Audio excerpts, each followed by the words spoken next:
नमस्कार बच्चों।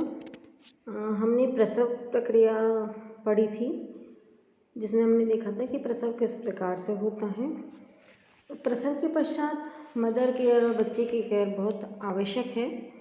तो मदर जो पहली बार माँ बनी है, उन्हें काउंसलिंग की आवश्यकता होती है। उन्हें क्या करना चाहिए, क्या नहीं करना चाहिए, क्या खाना चाहिए, क्या नहीं खाना चाहिए, इस प्रकार से हमें डिटेल में उनको बताना चाहिए। तो काउंसलिंग जो है वो डॉक्टर कर सकती हैं, नर्सेज कर सकती हैं। तो उन्हें बताना चाहिए, उन्हें एडवाइस करनी चाहिए कि उन्हें क्या क्या खाना चाहिए। उन्हें इस तरह का फूड खाना चाहिए जिसमें प्रोटीन अधिक हो, जैसे meat, fish, nuts, seeds, cereals, फलियाँ, सब्जियाँ, चीज़, मिल्क। इनके अंदर प्रोटीन की अधिकता अधिक होती है, क्योंकि प्रसव प्रक्रिया के अंदर सेल्स जो है, कोशिकाएं टूट जाती हैं। वजाइना की है, यूट्रस की है, साथ ही यूट्रस को भी वापस अपनी स्थिति में लेकर के आना है। तो इस कारण से उन्हें जो है वो हेल्दी फूड खाना चाहिए, और जितना वो प्रोटीन दिन में लेती थी उससे अधिक ग्रहण करना चाहिए।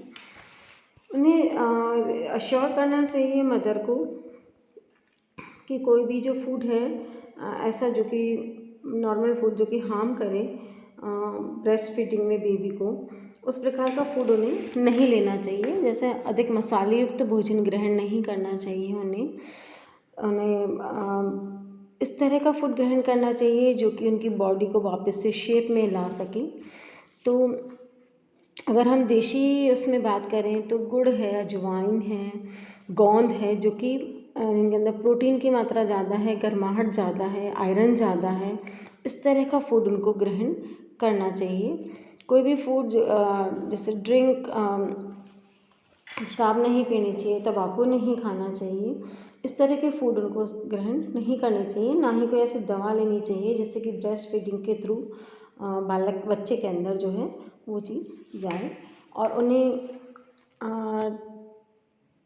फैमिली मेम्बर्स को की भी हमें काउंसलिंग करनी चाहिए कि मदर को उन्हें क्या क्या खिलाना चाहिए। तो हेल्दी फूड खाना चाहिए, टाइम से खाना चाहिए, और पूरे दिन के अंदर 6-7 बार भोजन ग्रहण करना चाहिए।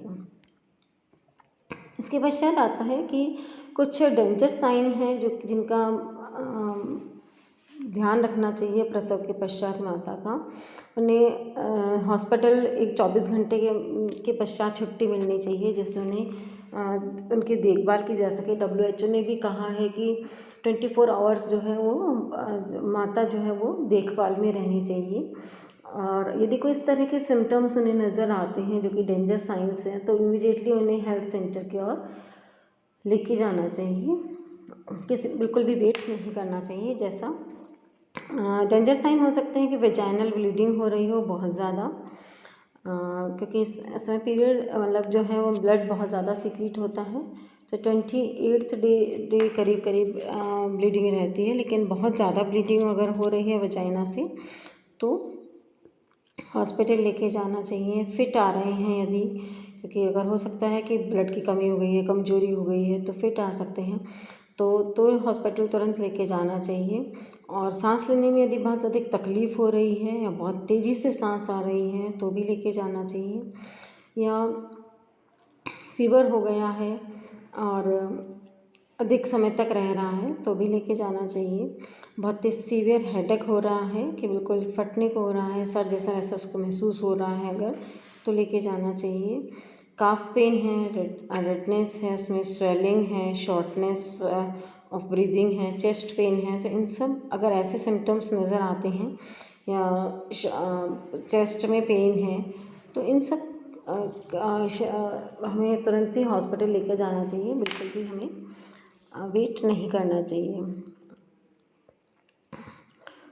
इसके अलावा ब्रेस्ट में निपल के अंदर यदि जो कट हो गए हैं या सूज रही है या रेड हो रही है, टेंडरनेस हो रही है, या यूरिन करने में प्रॉब्लम हो रही है, यूरिन लीक करते समय बहुत ज़्यादा प्रॉब्लम हो रही है, पेन हो रहा है, जलन मच रही है, या किसी प्रकार का इन्फेक्शन हो गया है उसमें, तो हमें इन सब में तुरंत ही हमें हॉस्पिटल लेके जाना चाहिए, क्योंकि हो सकता है कि इन्फेक्शन हो गया हो या पस बन गई हो, रेडनेस हो रहा हो, स्वेलिंग हो रही हो, या वेजाइनल जो डिस्चार्ज हो रहा है बहुत स्मेली बहुत हो रहा है, तो इन सब में हमें तुरंत उन्हें हॉस्पिटल लेके जाना चाहिए।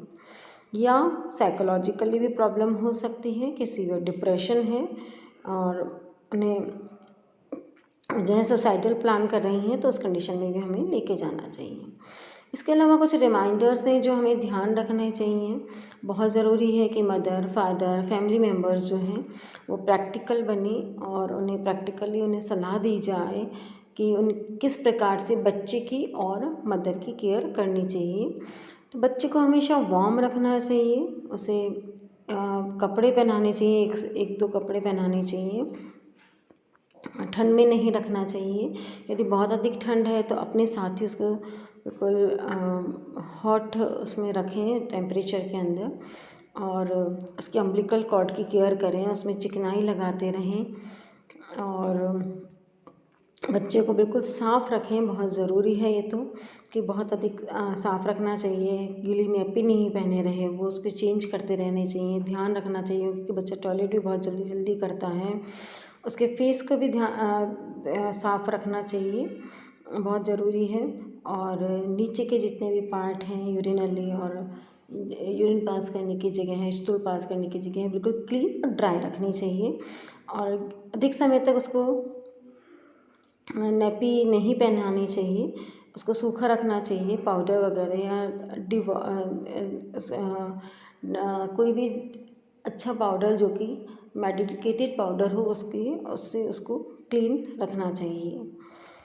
रूम भी बिल्कुल साफ़ होना चाहिए, उसके कपड़े बिल्कुल साफ़ होने चाहिए, बिस्तर बिल्कुल साफ़ होनी चाहिए। इन सब का हमें ध्यान रखना चाहिए। आज के लिए इतना ही, धन्यवाद।